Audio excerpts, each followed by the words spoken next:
প্রেম ও romance নির্ভর cinema বন্ধে আইনি নোটিশ। বাংলাদেশে এখন আর প্রেম ভালোবাসা চলবে না। মিলেমিশে বসবাস করাটা অন্যায়। যে যত মারামারি করতে পারবে, পেশি শক্তি দেখাতে পারবে, অন্যায় উচ্ছৃঙ্খলতা চালিয়ে যেতে পারবে, সে তত বড় বাংলাদেশি, সে তত বড় তৌহিদি। ব্যাপারটা বোঝা গেল। সুতরাং তৌহিদি জনতারা এখন বাংলাদেশে প্রেম ভালোবাসা সম্পর্কিত নাটক সিনেমা দেখতে চায় না। তারা শুধু দেখতে চায় মাদ্রাসার অন্ধকার রুমে ডগি স্টাইলে ছাত্রদেরকে কিভাবে বলাৎকার করা যায় সেই জিনিসটাকে তারা প্রতিষ্ঠিত করতে যা যা করা লাগে সব করবে।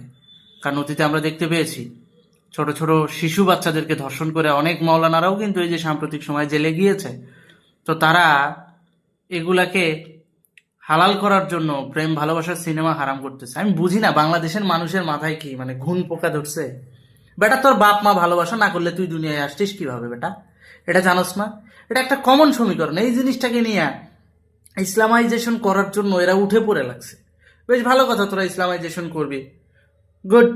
কিন্তু একটা জিনিস খেয়াল করছস, যেই পশ্চিমা টাকা খায় তোরা এটা করতেছস, ওই পশ্চিমা দেশে কিন্তু ওপেনলি বিকিনি পরে চলাফেরা করে। কই, তখন তো কস না যে ওদের টাকা নেওয়া হারাম?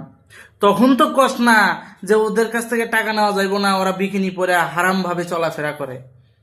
তবে একটা জিনিস কিন্তু সত্য, ওই দেশে বিকিনি পরে ওপেনলি চলাফেরা করলেও কোনো ধর্ষণের খুব একটা রেকর্ড নাই।